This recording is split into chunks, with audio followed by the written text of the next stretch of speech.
तो देखो बच्चों, अपना जो यूनिट चल रहा है और ये यूनिट है जैव अणु, बायोमोलिक्यूल्स। और इसमें जो चैप्टर चल रहा है वो है क्या? कार्बोहाइड्रेट्स। अभी तक कार्बोहाइड्रेट्स में जो हम डिस्कस कर चुके हैं वो है मोनोसैकेराइड्स, जिसमें आपने ग्लूकोज और फ्रक्टोज को डिटेल में समझा। आज हम जो टॉपिक अब डिस्कस करेंगे और ये टॉपिक है हमारा क्या? डाइसैकेराइड्स। ओके, तो देखो बच्चों, डाइसैकेराइड्स क्या है इसके बारे में मैं पहले ही डिस्कस कर चुका हूं जब हम कार्बोहाइड्रेट्स का क्लासिफिकेशन ले रहे थे। फिर भी यहां पर एक बार और डिस्कस कर देता हूं। डाइसैकेराइड्स, डाई मतलब दो, सैकेराइड्स मतलब मोनोसैकेराइड यूनिट, मीन्स ऐसे कार्बोहाइड्रेट्स जिसमें क्या हो, दो मोनोसैकेराइड यूनिट होती हैं और ये दोनों मोनोसैकेराइड यूनिट आपस में जुड़ी होती हैं और उसे बॉन्ड को बोलते हैं ग्लाइकोसाइडिक लिंकेज, ग्लाइकोसाइडिक बंध। समझ गए ना? चाहे डाइसैकेराइड हो, ट्राई हो या पॉलीसैकेराइड्स हो, जो मोनोसैकेराइड यूनिट्स जुड़ी होती हैं उनको जोड़ने वाले बॉन्ड को बोला गया है बच्चों क्या? ग्लाइकोसाइडिक लिंकेज, ग्लाइकोसाइडिक बंध। तो डाइसैकेराइड्स जो होते हैं इनमें दो मोनोसैकेराइड्स यूनिट होंगी जो आपस में जुड़ी होंगी और उस बॉन्ड को बोलेंगे हम क्या? Glycosidic linkage. ओके, तो फिर स्टार्ट करते हैं। उसमें जो पहला मेंबर हम डिस्कस करेंगे और ये है सुक्रोज। इसी को हम बोलते हैं केन शुगर, गन्ने की शर्करा या चीनी, जिसका हम घर में यूज करते हैं। ओके, जिसका जो मॉलिक्यूलर फॉर्मूला है वो है C12H22O11। ओके, अब आगे बढ़ते हैं। तो देखो बच्चों, जब सुक्रोज को जल अपघटित किया जाता है या तो अम्लीय माध्यम में या किसी एंजाइम की उपस्थिति में, जैसे यहाँ पर एंजाइम यूज किया गया है इन्वर्टेज जो ईस्ट में होता है, तो इसके जल अपघटन से आप देख रहे हैं अल्फा डी प्लस ग्लूकोज और बीटा डी माइनस फ्रक्टोज बन रहा है। मतलब इस तरह से हम कहें कि जो सुक्रोज है वो ग्लूकोज और फ्रक्टोज का क्या है? डाइमर है, मीन्स डाइसैकेराइड है। सुक्रोज जो होता है ये दक्षिण ध्रुवण घूर्णक होता है और इसका विशिष्ट घूर्णन कोण 66.5 डिग्री होता है। ठीक है, लेकिन जब ये जल अपघटित हो रहा है तो देख रहे हैं यहाँ पर ग्लूकोज और फ्रक्टोज बन रहा है। ग्लूकोज का जो स्पेसिफिक रोटेशन एंगल है वो है 52.7 डिग्री और फ्रक्टोज का देख रहे हैं -92.4 डिग्री। तो ऐसे में प्लस के रिस्पेक्ट में माइनस वैल्यू ज्यादा नेगेटिव हो गई, मतलब माइनस वैल्यू ज्यादा है। और यही रीजन है कि जो ये बना हुआ है ग्लूकोज और फ्रक्टोज का मिक्सचर, इसे बोला गया है प्रतीप शर्करा, क्योंकि इसमें प्रतीपन हो रहा है। मतलब दक्षिण ध्रुवण घूर्णक जो यौगिक है वो वाम ध्रुवण घूर्णक यौगिक में बदल रहा है और इसी को बोला गया है प्रतिलोमन या प्रतीपन। और इसमें ये जो शर्करा बनी है यह है प्रतीप शर्करा। इसका परिणामी घूर्णन कोण कितना होगा? तो हम इन दोनों के डिफरेंस को एवरेज में ले लें तो इस तरह से ये आता है -19.85 डिग्री जो निगेटिव है। और यही रीजन है कि प्रतीप शर्करा वाम ध्रुवण घूर्णक होती है। अच्छी तरह समझ गए ना कि प्रतीप शर्करा वाम ध्रुवण घूर्णक क्यों है? क्योंकि ग्लूकोज से ज्यादा जो घूर्णन कोण है वो किसका है? फ्रक्टोज का, और न्यूमेरिकली ज्यादा निगेटिव है और इसका पॉजिटिव है, तो पूरा मिक्सचर निगेटिव हो जाएगा। यहां तक आप अच्छी तरह समझ गए। यहां पर ये जो सिंबल है अल्फा डी टी, ये है विशिष्ट घूर्णन कोण का सिंबल। ठीक है बच्चों, अब हम दूसरा पॉइंट में आते हैं कि सुक्रोज टोलेन अभिकर्मक एवं फैलिंग विलयन को अपचयित नहीं करता। अब एक बात और ध्यान रखें कि जो सुक्रोज है वो टोलेन अभिकर्मक एवं फैलिंग विलयन को अपचयित नहीं करता, अर्थात इसमें कोई भी अपचायक समूह नहीं है। अपन ने पढ़ा है शर्करा के प्रकार में अपचायक और अनअपचायक शर्कराएं, तो उसमें सुक्रोज अनअपचायक शर्करा में आती है बच्चों। क्योंकि देखो इसमें जो मोनोसैकेराइड यूनिट्स होती है ना, जब ये जुड़ती हैं तो अगर इनके ग्लाइकोसिडिक लिंकेज बनने के बाद भी अगर किसी मोनोसैकेराइड यूनिट में हेमी एसिटाइल ग्रुप फ्री रहता है तो वो अपचायक है, और ऐसा नहीं है तो वो अनअपचायक है। तो इसमें क्या है कि जो सुक्रोज है इसमें ग्लूकोज और फ्रक्टोज यूनिट जो है अपने हेमी एसिटाइल समूह, मतलब जो अपचायक समूह है, उन्हीं के द्वारा ग्लाइकोसाइडिक बंध बना देती है। ठीक है, मतलब जो इनके हेमी एसिटाइल समूह है, जो अपचायक समूह है, वही हेमी एसिटाइल समूह ग्लाइकोसाइड बंध बनाने में प्रयुक्त हो जाते हैं, जिसके कारण ये एक प्रकार का एसिटैल बन जाता है। और जो जल अपघटित इतना जो है बेसिक मीडियम में, मतलब जो है कि Tollens reagent falling solution medium में ये जल अपघटित नहीं होता, और यही कारण है कि ये अपने जो हेमी एसिटाइल समूह है, मतलब ग्लूकोज और फ्रक्टोज अपने हेमी एसिटाइल समूह को मुक्त नहीं करता, जिसके कारण ही सुक्रोज क्या है, अनअपचायक शर्करा है। आप इसकी लिंकेज देख सकते हैं, देखो ये है बीटा डी फ्रक्टोज का स्ट्रक्चर। इसमें ये जो ऊपर की तरफ है ये डैश डैश OH रेड से मैंने शो किया है, तो ये पहले OH इधर था, और ये है ग्लूकोज जिसका OH इस तरह से अल्फा फॉर्म में ये था। तो जब ग्लाइकोसाइडिक लिंकेज बना तो इस तरह से ग्लूकोज का हेमी एसिटाइल समूह का OH और फ्रक्टोज का जो है ये कीटाइल समूह का जो OH है, ये एक H2O बना के निकल गए, और इन दोनों यूनिट्स के बीच में बन गया ग्लाइकोसाइडिक लिंकेज।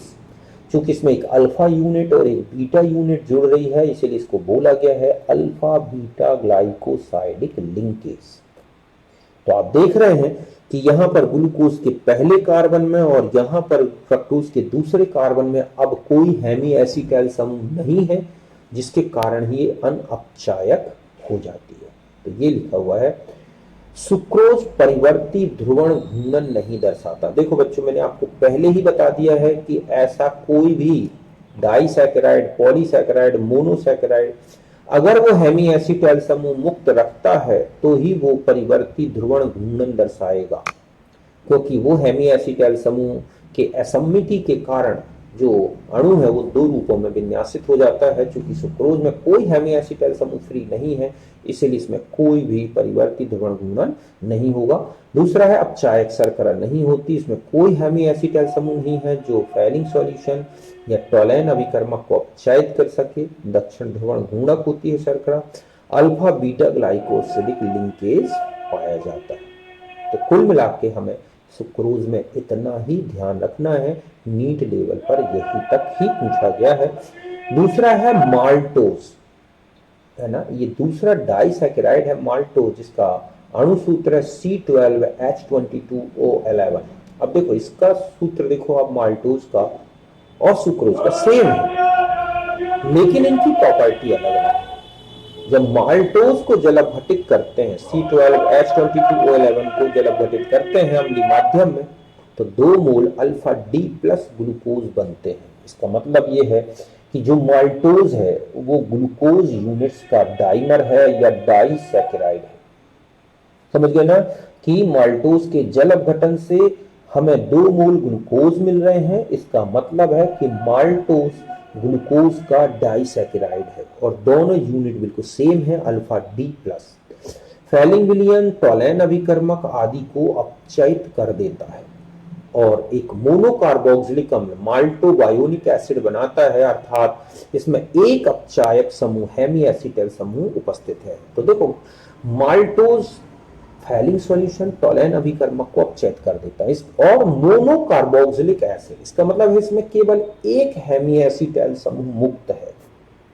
तो 2 ग्लूकोज में से किसी एक में हेमी एसिटाइल समूह मुक्त होता है। अब जब हेमी एसिटाइल समूह है तो परिवर्तित ध्रुवण घूर्णन भी दर्शाएगा, है ना। इसमें जो ग्लाइकोसाइडिक लिंकेज है, जो बॉन्डिंग देखी गई, वो एक ग्लूकोज के C1 कार्बन, ये दिख रहे हैं, और दूसरे ग्लूकोज के C4 कार्बन के OH समूहों के संघनन से बना है। ये 2 OH जो समूह होते हैं, इनमें से एक H2O निकल गया है और ये इस तरह से बॉन्डिंग हुई है। तो यहां देख रहे हैं आप कि दूसरा जो ग्लूकोज है इस तरफ राइट साइड में, उसका हेमी एसिटाइल ग्रुप फ्री रहता है, और हम जानते हैं कि हेमी एसिटाइल समूह बेसिक मीडियम में ब्रेक हो जाता है और एक OH और एक एल्डिहाइड समूह में बदल जाता है। तो इस तरह से एक ग्लूकोज तो नॉन रिड्यूसिंग पार्ट है। क्यों? क्योंकि इसमें ऐसा कोई भी अब समूह नहीं बचा जो फैलिंग सॉल्यूशन या टोलेन अभिकर्मक को रिड्यूस कर सके। दूसरा है ग्लाइकोसाइडिक लिंकेज, ऐसे बेसिक मीडियम में ब्रेक नहीं होगी क्योंकि ये एक प्रकार का एसिटाइल समूह होता है। और इस तरफ आ जाए तो एक जो ग्लूकोज यूनिट है वो रिड्यूसिंग पार्ट है, क्योंकि इसमें एक हेमी एसिटाइल समूह मुक्त है। और इस तरह से दो glucose unit C1 C4 alpha glycosidic linkage से जुड़ी रहती हैं। तो इसमें एक ही CHO ग्रुप दिख रहे हैं या एक ही हेमी एसिटाइल ग्रुप है, इसलिए मोनो कार्बोक्सिलिक एसिड बनाता है। तो यहां तक बात अच्छी तरह से समझ गए आप, समझ गए ना। तो ये है माल्टोज के बारे में।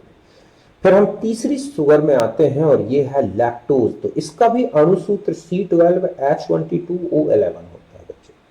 इसे मिल्क शुगर भी बोलते हैं, क्योंकि ये मिल्क में होती है और बहुत ही कम मीठी है ना, लैक्टोज शुगर। और ये जो माल्टोज होता है बच्चों, ये स्टार्च, ठीक है, स्टार्च के जल अपघटन डाई स्टेज एंजाइम होता है, ठीक है, उस एंजाइम के जल अपघटन से हमें ये मिलता है। तो यहां पर हम आ जाते हैं लैक्टोज जो कि मिल्क में होती है। तो देखो लैक्टोज का जब जल अपघटन किया जाता है अम्लीय माध्यम में, तो एक बना है बीटा डी प्लस ग्लूकोज और एक बना है बीटा डी प्लस गैलेक्टोज। मतलब ग्लूकोज और गैलेक्टोज का डाइसैकेराइड है लैक्टोज। समझ गए ना कि जब ग्लूकोज को जल अपघटित किया गया तो एक मोल ग्लूकोज और एक मोल गैलेक्टोज बनता है, दोनों बीटा डी प्लस फॉर्म में है। तो इस तरह से हम ये कहेंगे कि लैक्टोज जो है वो ग्लूकोज और गैलेक्टोज का डाइसैकेराइड है। दूसरा है लैक्टोज एक अपचायक शर्करा है और ये भी मोनोसैकेराइड मतलब मोनोकार्बोक्सिलिक एसिड बनाता है। और इसमें बीटा डी प्लस ग्लाइकोज, ठीक है, beta D plus glucose unit अपचायक होती है। मतलब इसमें जो दो यूनिट है, देखो एक यूनिट ये है galactose, beta D plus galactose, structure ये होता है OH ऊपर की तरफ होता है इसलिए बीटा बोला गया है। और ये है ग्लूकोज जिसमें OH ऊपर है। तो यहां पर जो ग्लाइकोसाइडिक लिंकेज बनी है ना बच्चों, ये है C1C4। कौन सी है? C1C4 glycosidic linkage. मतलब C1 कार्बन गैलेक्टोज का और C4 कार्बन ग्लूकोज का भाग ले रहा है। तो गैलेक्टोज में तो हेमी एसिटाइल समूह खत्म हो गया क्योंकि वो ग्लाइकोसाइडिक लिंकेज बना रहा है, लेकिन ग्लूकोज में ये जो है ये क्या है बच्चों? हेमी एसिटाइल समूह है। और हम जानते हैं कि यही समूह क्या होता है? अपचायक होता है।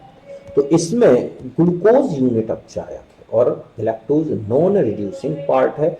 दोनों यूनिट के बीच में जो ग्लाइकोसाइडिक लिंकेज है वो है बीटा ग्लाइकोसाइडिक लिंकेज, जबकि यहां पर जो माल्टोज में है दोनों अल्फा यूनिट जुड़ी हैं, इसलिए इसे बोला जाएगा C1C4 अल्फा ग्लाइकोसाइडिक लिंकेज। और सुक्रोज में आपने देखा था कि इसमें जो लिंकेज है वो है अल्फा बीटा ग्लाइकोसाइडिक लिंकेज। बात क्लियर है अच्छी तरह से कि जब अल्फा बीटा जुड़ी हो तो अल्फा ग्लाइकोसाइडिक लिंकेज, जब अल्फा अल्फा जुड़ी है तो अल्फा ग्लाइकोसाइडिक लिंकेज, जब बीटा बीटा जुड़ी है तो बीटा ग्लाइकोसाइडिक लिंकेज। तो इस तरह से लैक्टोज में जो ग्लूकोज है वो जो है रिड्यूसिंग पार्ट होता है, अपचायक भाग है, और ये नॉन रिड्यूसिंग पार्ट अनअपचायक पार्ट है। दोनों unit C1C4 beta glycosidic linkage से जुड़े होते हैं। अब यहां पर आ जाए कि सभी मोनोसैकेराइड्स डाइसैकेराइड्स के मेथाइल ग्लाइकोसाइड्स हमेशा नॉन रिड्यूसिंग होते हैं क्योंकि इनमें एसिटाइल समूह होते हैं। मतलब ये होता है कि अगर हम मोनोसैकेराइड को एथाइल अल्कोहल से रिएक्शन करा दें, एथाइल अल्कोहल से, तो जो हेमी एसिटाइल OH है ना वो ईथर बॉन्ड बना लेता है, ईथर बनाता है, उसको बोलते हैं ग्लाइकोसाइड्स। क्योंकि ग्लाइकोसाइड्स बेसिक मीडियम में जल अपघटित नहीं होते हैं, इसलिए मेथाइल ग्लाइकोसाइड या कैल्शियम ग्लूकोसेट्स हैं इस तरह के ये हैं, ये नॉन रिड्यूसिंग होते हैं क्योंकि इनमें एसिटाइल समूह पाया जाता है। क्षारीय माध्यम में जल अपघटित ना होने के कारण मुक्त एल्डिहाइड या कीटोन समूह उत्पन्न नहीं होता। इस तरह से यह मेथाइल ग्लाइकोसाइड एसिटाइल फॉर्म है कि एक मोल एल्डिहाइड और 2 मोल अल्कोहल, एक इस तरफ का OH और एक मिथाइल अल्कोहल का OH, ये जो है एसिटाइल बना रहा है। और इस तरह से अनअपचायक एवं परिवर्तित ध्रुवण घूर्णन नहीं दर्शाता। ठीक है, तो इस तरह से ये हमें इसको समझना है। फिर हम आगे बढ़ते हैं विभिन्न शर्कराओं की सापेक्ष मिठास। अब ये एक यूनिट दी गई है, सुक्रोज की मिठास को 100 माना गया है, 100%, तो उसके रिस्पेक्ट में किसकी कितनी है ग्लूकोज, जैसे 74 मतलब कम मीठा है सुक्रोज से, माल्टोज 33 और भी कम मीठा है, गैलेक्टोज 32 है ना, लैक्टोज 16 ही बच्चा बहुत ही कम मीठी है, इनवर्ट शुगर 130 आप देख रहे हैं सुक्रोज से भी ज्यादा मीठी है क्योंकि इसमें फ्रक्टोज बनता है, और फ्रक्टोज सबसे स्वीटेस्ट प्राकृतिक शर्करा है। ये क्या है, स्वीटेस्ट नेचुरल शुगर, अधिकतम मीठी प्राकृतिक शर्करा, और वो है बच्चों क्या, फ्रक्टोज। ध्यान रखें। कृत्रिम शुगर की बात करें तो सैक्रिन आती है जो कि सुक्रोज से 500 गुना ज्यादा मीठी है, मोनेलिन जो कि 200 गुना है, एस्पार्टिन जो कि 160 होती है इसकी मिठास का पार। तो इस तरह से ये जो है शर्कराएं कृत्रिम रूप से ही, और आजकल ज्यादातर कृत्रिम शर्कराओं का यूज किया जाता है, जैसे शुगर फ्री टैबलेट्स आती हैं, में सुक्रोलोज की टैबलेट्स होती हैं, सैक्रिन सबसे ज्यादा यूज होने वाला और सबसे पुराना आर्टिफिशियल स्वीटनर है ना, सभी शरबत में सिक्विजी में इनकी को यूज किया जाता है। अब यहाँ तक तो बात समझ गए होगी। अब हम आते हैं पॉलीसैकेराइड्स। देखो नाम से ही पता चल रहा है, पॉली मतलब बहुत सारे, मतलब ऐसे कार्बोहाइड्रेट्स जिनमें कम से कम 10 मोनोसैकेराइड होते हैं, और जब इनसे ज्यादा भी हो जाए तो वो सब पॉलीसैकेराइड में होंगे। तो ऐसे कार्बोहाइड्रेट जिनमें 10 से ज्यादा मोनोसैकेराइड यूनिट जुड़ी होती हैं पॉलीसैकेराइड्स हैं, और इसमें दो मेंबर आएंगे, स्टार्च और सेलुलोज। पौधों में पाए जाने वाला प्रमुख संग्रहित भोजन है। ये क्या है आप जानते हैं, पोटैटो में आप आलू जो है ना, जिमीकंद है जो जमीन के अंदर भी जड़े हैं कई, उन है ना, शकरकंद है, तो इनमें स्टार्च भरा होता है। तो इस तरह से पौधे में पाए जाने वाला प्रमुख संग्रहित भोजन स्टार्च है, और ये मुख्यतः फलों में, कंद में, अनाज में पाया जाता है। आटा, चावल, मक्का, जौ, बाजरा, इन सब में स्टार्च भरा हुआ है। सामान्य अणुसूत्र C10 C6H10O5 होल N का मतलब बहुत सारे नंबर्स। जब हम इसे जलब घटित करते हैं तो अल्फा डी ग्लूकोज इकाइयां प्राप्त होती हैं। मतलब जब स्टार्च को जलब घटित कर दिया जाए है ना, तो ये जो है बहुत सारी ग्लूकोज यूनिट्स बनाता है। इसका मतलब ये है कि स्टार्च ग्लूकोज का पॉलीसैकेराइड है। और ये बता दूं ये होता है अल्फा डी प्लस फॉर्म। कौन सा, अल्फा डी प्लस ग्लूको पायरेनोज, इस तरह से है ना। और अगर हम स्टार्च को माल्टेज एंजाइम की प्रेजेंस में जलब घटित करते हैं तो माल्टोज बनता है ना। ये स्टार्च, ये माल्टेज नहीं होता बच्चों, ठीक है। ये हम इस तरह से कहें कि ये है स्टार्च, इसको एक एंजाइम होता है डाई स्टेज है ना, तो ये ग्लूकोज को माल्टोज में बदल देता है, और माल्टेज एंजाइम से हम ग्लूकोज को जलब घटित करेंगे तो ग्लूकोज बनेगा। तो डाई स्टेज एंजाइम से स्टार्च के दो दो टुकड़े के दो दो मॉलिक्यूल मिलके एक एक माल्टोज बनाते जाते हैं। तो इस तरह से स्टार्च। फिर आता है कि अनअपचायक होता है। स्टार्च में कोई भी ऐसा हेमी एसिटाइल ग्रुप किसी में फ्री नहीं है। दो रूपों में पाया जाता है, एक होता है इमाइलोज और एक है इमाइलोपैक्टिन। इमाइलोज जो होता है यह अल्फा डी ग्लूकोज का रेखीय बहुलक है, समझ गए ना। मतलब इसमें मोनोसैकेराइड इकाइयां सीधा सीधा जुड़ती जाती हैं और लंबी इकाई बनाती हैं। लगभग 600 से 300 तक इकाइयां होती हैं। जल में विलेय है तथा स्टार्च का लगभग 20% होता है। आप आटे को पानी में घोलते हैं तो लेई बनती है, या चावल को उबालते हैं तो मांड निकलता है। तो वो जो पार्ट जो घुला हुआ स्टार्च दिखाई देता है वो है इमाइलोज, जो 20% तक होता है। और एक है माइलोपैक्टिन, ये बहुत ही ज्यादा शाखित बहुलक है और जल में अवलेय है, और कुल स्टार्च का लगभग 80% तक होता है। तो देखो इसके स्ट्रक्चर से देखें, जैसे माल्टोज में भी आपने देखा था 141414 ग्लाइकोसाइडिक लिंकेज होती जाती है, अल्फा डी ग्लूकोज यूनिट्स होती हैं इनमें। तो इस तरह से ये लगातार सीधी सीधी चेन बनती है 14 अल्फा ग्लाइकोसाइडिक लिंकेज से। तो ये है एमाइलोज। और जब ये लंबी श्रृंखला जो बन रही है 14 ग्लाइकोसाइडिक लिंकेज से, उसमें C1 कार्बन से और दूसरी यूनिट के C6 कार्बन से जब एक साइड चेन निकलाती है तो यही बन जाता है क्या, इमाइलोपैक्टिन। तो ये है 1,6 अल्फा ग्लाइकोसिडिक लिंकेज और ये है 1,4 जो लीनियरली सीधा सीधा दिख रहा है वहां 1,4 है और जो ब्रांचिंग होती है वो 1,6 ग्लाइकोसाइडिक लिंकेज से जुड़ी होती है। तो इस तरह से इमाइलोज और इमाइलोपैक्टिन ये है स्टार्च के दो अलग अलग फॉर्म। जैसे चावल उबालते हैं तो मांड जो है वो इमाइलोज है और जो चावल सॉलिड पार्ट में बच गया वो है इमाइलोपैक्टिन। ओके, यहां तक बात क्लियर है। फिर बचता है सेल्यूलोज। तो देखो बच्चों, सेल्यूलोज भी एक कार्बोहाइड्रेट है, पॉलीमर है, पॉलीसैकेराइड है, लेकिन ये किसका पॉलीसैकेराइड है?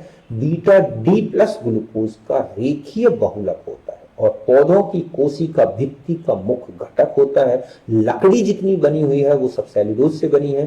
जल में एब्लेय है, एक्रिस्टली है, अनअपचायक है। दोनों स्टार्च और सेल्यूलोज दोनों अनअपचायक है। इसका जल अपघटन कर दिया जाए अम्लीय माध्यम में तो बीटा डी प्लस ग्लूकोज बनते हैं।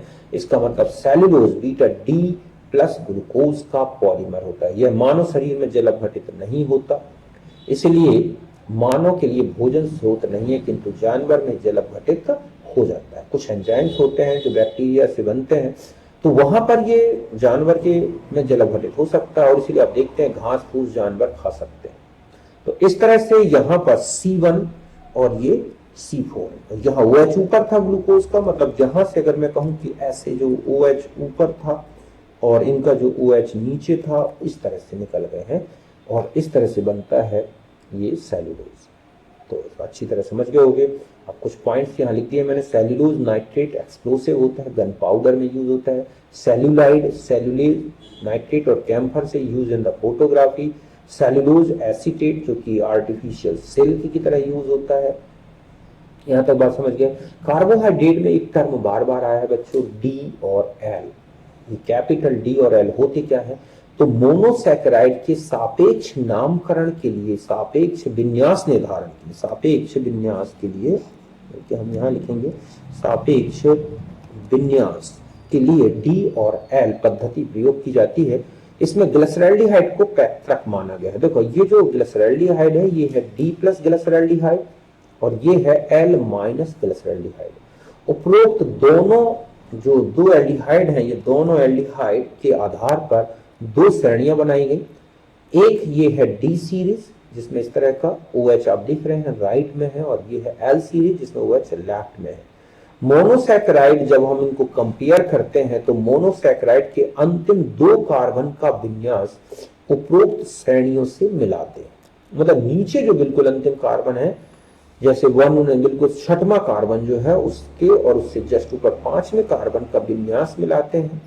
यह है डी सीरीज, अगर वो ठीक है श्रेणी से मिलाते हैं। यह है डी सीरीज के समान है तो मोनोसैकेराइड में डी पूर्व लग्न लगा दिया जाएगा। ठीक है, यदि यह है क्या है डी सीरीज के समान दिखता है तो मोनोसैकेराइड में डी पूर्व लग्न लगेगा और एल श्रेणी से मिलता है तो एल पूर्व लग्न लगता है। जैसे ये देखो ये ग्लूकोज है तो आपको इतना दिखना है, आप देख रहे हैं ये डी सीरीज से मिल रहा है और ये एल सीरीज। ऊपर क्या है इससे कोई मतलब नहीं। तो ये डी और प्लस का मतलब है ये दक्षिण ध्रुवण घूंघक है, ये एल का मतलब एल से मिल रहा है एल ग्लिसरॉल्डिहाइड से और वाम ध्रुवण घूंघक है। ये एक दूसरे के मिरर इमेज बना दिए हैं मैंने यहाँ पर इस तरह से। एक थ्रियोज और एरिथ्रोज ये टर्म यूज होता है। ध्यान रखें कि जब दोनों OH ठीक है एक तरफ हो, ठीक है, इनके नाम की बात है। ये जो होते क्या है, तो जब दो OH एक तरफ दिखे तो एरी एक ओर, ऐसे याद रखोगे। एरिथ्रोस, एरिथ्रोस मतलब एक ओर, एक समान समूह। तो ये है डी, क्योंकि डी सीरीज से मिल रहा है प्लस होता है ये। एरिथ्रोस क्यों लगाया? दोनों OH एक तरफ है। थ्रियोस जब ये OH अपोजिट होते हैं इस तरह से और ये भी डी सीरीज का मेंबर है और इसे लिखा जाएगा थ्रियोस। ठीक इसी तरह से ये देखो ये भी एरिथ्रोस है लेकिन एल सीरीज से मिल रहा है, ये भी ठीक है अपोजिट हो गए दो OH तो ये एल सीरीज का मेंबर है और थ्रियोस कहलाएगा। इस तरह से थ्रियोस एरिथ्रोस लिखा होता है डी और प्लस, है ना। जैसे ये कोई कार्बोहाइड्रेट लिखा है 2 4 5 6 तो आप इसको इस तरह रोटेट करें एक ही डायरेक्शन में तो इस तरह से ये आ गया बिल्कुल एल सीरीज से मिलने लगा। इसीलिए यहां पर आप देख रहे हैं कि ये एल सीरीज का क्या हो गया, मेंबर हो गया इस तरह से। टेस्ट ऑफ कार्बोहाइड्रेट्स, तो मोलिस टेस्ट जो सबसे इंपॉर्टेंट फंक्शनल ग्रुप टेस्ट है कार्बोहाइड्रेट, ग्लूकोज लें, कंसंट्रेट H2SO4 और अल्फा नेप्थॉल मिलाया जाता है, वायलेट रिंग बनती है जो ये बताती है कि कंपाउंड में कार्बोहाइड्रेट है। Br2H2O, तो ग्लूकोज ग्लूकोनिक एसिड देता है, फ्रक्टोज इस प्रकार का टेस्ट नहीं देता। रिसोर्सिनॉल HCl ग्लूकोज को, ठीक है, no colouration, fructose brown colour देता है। तो इस तरह से कार्बोहाइड्रेट्स का टेस्ट लगाया जाता है। फंक्शनल ग्रुप टेस्ट के लिए मोलिस टेस्ट, ग्लूकोज फ्रक्टोज की पहचान करनी है तो फिर अलग अलग टेस्ट लगाए गए। तो ये था हमारा पूरा कार्बोहाइड्रेट्स के बारे में, मतलब कार्बोहाइड्रेट पूरा हो गया। आपने देखा मोनोसैकेराइड, डाइसैकेराइड्स और पॉलीसैकेराइड्स, इन्हीं से क्वेश्चन आ जाते हैं, ज्यादा बहुत डिटेल में नहीं घुसना इसमें। ओके, तो ये था हमारा कार्बोहाइड्रेट्स के बारे में। अब हम जो है नेक्स्ट में जो हम लेंगे उसमें हम लेंगे अमीनो एसिड्स और प्रोटीन के बारे में।